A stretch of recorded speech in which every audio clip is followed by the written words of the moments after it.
What happens to most people is that their vibration matches their state of money, because they just keep looking at it and talking about it and measuring it and complaining it and worrying about it and trying to take action and being unproductive in it and eking through it and asking somebody else. Government, give me money. Mother and dad, give me money. Lawsuit, give me money. Give me this big pile of money. And if you don't have a big pile of money, you're not ready. You're not vibrationally ready for a big pile of money if you don't have a big pile of money. If you were ready for a big pile of money, you'd have a big pile of money. But if you're not ready for a big pile of money, you can't let the big pile of money in.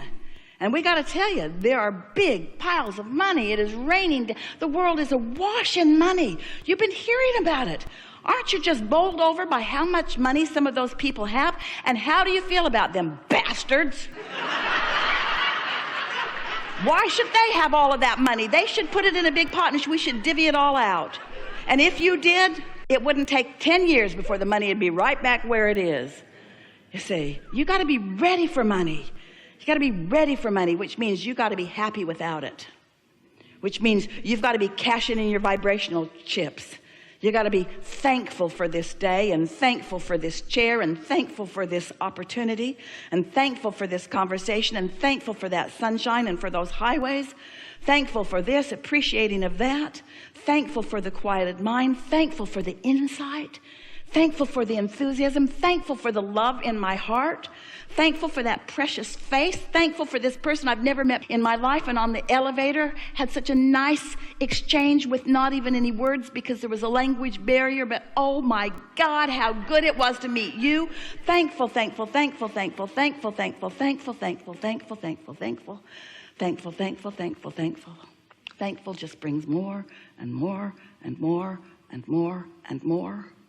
Dollars that flow, they're just evidence of the vibrational currency that you've got going on. It's just the next logical step. But most people have practiced lack of dollars, lack of dollars, lack of dollars.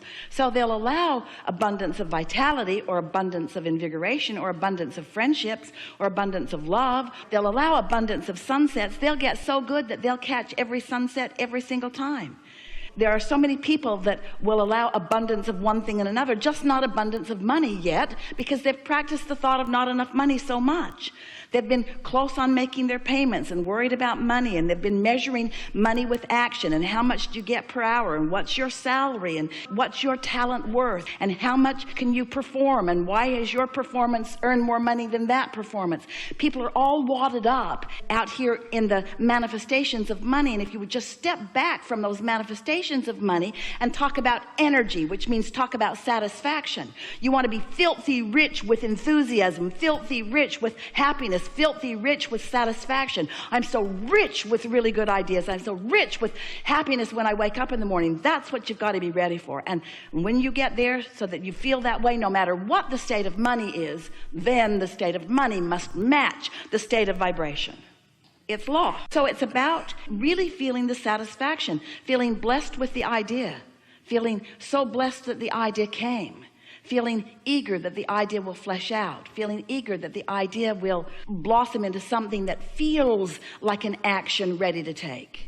It must be really annoying to anyone who's ready to jump into action to listen to all of this theoretical conversation about laws of the universe and vortexes that you can't see or hear or smell or taste or touch. You've got to find some way that this conversation is satisfying before it can morph into the explosion of what you're talking about.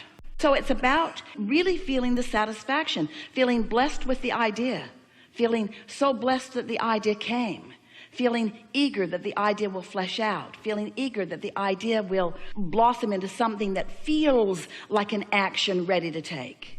It must be really annoying to anyone who's ready to jump into action to listen to all of this theoretical conversation about laws of the universe and vortexes that you can't see or hear or smell or taste or touch. You've got to find some way that this conversation is satisfying before it can morph into the explosion of what you're talking about. Can you feel that there's a gap that's still there? There's an awareness that something hasn't happened that's still dominant. And in that wanting to get over that edge, there's some dissatisfaction that's keeping you from getting over the edge. When you are ready to be ready as you are, and we feel that readiness in terms of desire. And not much meditation will help you to be really ready in terms of vibration. Then follow your impulses. You see, here's the thing, and we're happy that you've looped back around here in such a pointed way. If you're ready to be ready, we are so happy to get to say this to you right now, to all of you. If you're ready to be ready, then it's enough for right now. And then if you're ready to be ready, that too is satisfying. And the super rich thing over there isn't even in your mind, because that activates a crevasse of lack between what you've got and what you've got. So when you're really ready to be ready, then you say, oh, I'm having such satisfying feelings these days.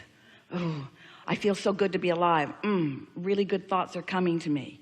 And as it gets closer and closer and closer to bursting into where money starts avalanching into your experience, those ideas will feel different than these ready to be ready to be ready to be ready to be ready.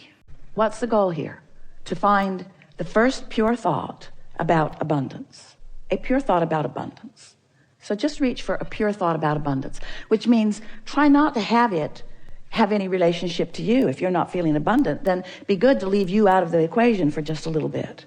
So let's just talk purely about the idea of abundance. So we're going to make a statement to you, really to all of you. This is another refined point, very fine-tuning, deliberate creators that we are visiting with here today.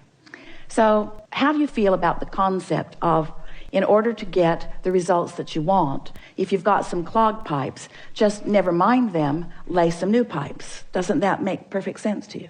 Isn't that an easy to understand concept? So now we just want to insert this very important understanding. When you're standing in the middle of clogged pipes, and you know you are because you feel uncomfortable, that's not the time to try to lay new pipes, because all you do is increase the clogging of the pipes that already exist. So here's a statement that we want you to remember. We want you to somehow, some way, and we'll talk more about that as we're moving forward, somehow, some way, get on this high-flying disc. Usually happens first thing in the morning, before things have come to thwart it. Sometimes you don't make it to breakfast, but first thing in the morning is when you're most likely to feel it. And the more you reach for it, the more you care about it, the more you milk it when you are there, the more you will own it, the easier it will be, the more the momentum will be there, the more often you'll be there, the easier it'll be to be there. So let's say you're there, and it doesn't matter if you even know how you got there. Esther was talking to a friend on the telephone the other day, and they got on the subject, and they were laughing so hard. They were laughing so hard that neither one of them could understand what the other one was saying. What? I can't understand you. What? I can't understand you. And so Esther has decided that she never needs to meditate again. She'll just remember that conversation, and she goes right to that high-flying disc. In other words, when you get hold of something that feels like that, just milk it and milk it and milk it and milk it and milk it, and use it for your reason for feeling the way that you're feeling. So here's the statement. We've been teasing you about it. It's time to deliver it to you. Do all of your laying of new pipes from your high-flying disc. All of them from your high-flying disc. We so want you to understand that in this day, evidence of what disc you're on is going to be all around you. Esther said the other day, the people around me are making me believe that I might be on the ornery disc. She resented them, but she had to accept she had rendezvoused there with them. You pick the disc, and you'll rendezvous with others who have picked the disc, you see. And sometimes, if you don't realize that you're on it till you're on it, there's enough momentum going that it's hard to get off of it.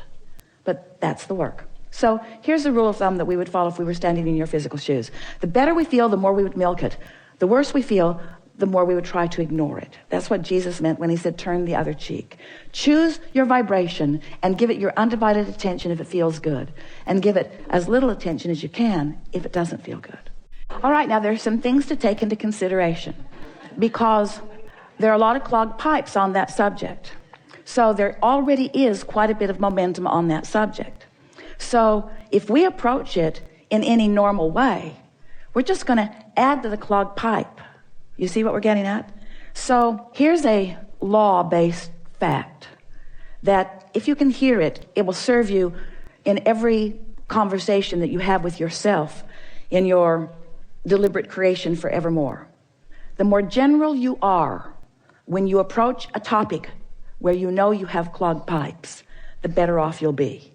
Now think about what that means. If you don't have any clogged pipes, if you're thinking about something wanted, then the more specific you are, the faster the momentum and the better it is, because you're carving out a path of least resistance to something.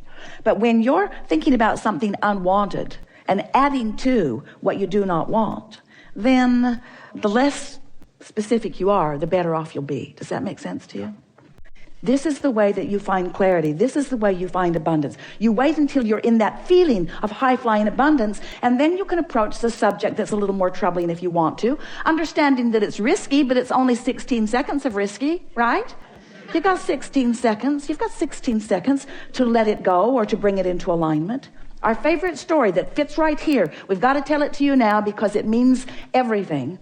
Sometimes it's like you say to us, Abraham, I've jumped out of an airplane and I have no parachute. What do you suggest that I now do? And we say, hang on, it'll be over in a little while. Because there is a momentum that is happening that there's not any action that you're going to be able to offer that's going to make any difference. You understand that? So what we're saying to you is don't struggle, don't fret, don't effort, just crash and burn. It's all right. Because tomorrow you can get up and get on the high-flying disc. Tomorrow you can get up and get on the high-flying disc. Tomorrow you can get up and get on the high-flying disc. Tomorrow you can get up and get on the high-flying disc.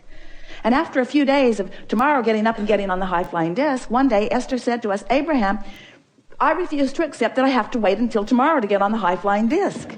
I have tools that you've given me. I can get back up there anytime that I choose to get back up there. So what are we talking about? We're talking about your conscious awareness of your vibrational output, yes? We're talking about your conscious awareness that you are vibrational beings, yes? We're talking about your awareness that you can choose the vibration of your being in this moment, but that it takes a little practice, yes? And some subjects have enough momentum going that it's going to take getting up tomorrow and getting up tomorrow and getting up tomorrow and getting up tomorrow. This could take a while, getting up tomorrow and getting up tomorrow and getting up tomorrow. But if you get up on enough tomorrows and you reach for that high-flying disc and find it, then what happens next will be vivid evidence of how you're doing with your high-flying disc. So Esther's thinking the other day about the words that we used, and she could feel the poignancy with which we were talking about those clogged pipes in her pond and how they were clogged from neglect. And Esther got this visual image of pipes that she's laid to all kinds of things, wanted and unwanted. And she's got open pipes to unwanted things and open pipes to wanted things. And what keeps them open? Attention to them. Attention to them keeps them open. She's keeping the path of least resistance open to wanted and unwanted things, yes? But if she neglects them, they just clog up from neglect. So it's a new, even better application of this clogged pipe analogy. What paths of least resistance are you carving open every day? I hate that guy. I've always hated that guy. That guy is such a pain. The guy dogs me. I think he stalks me. He's everywhere I go. I don't like that guy.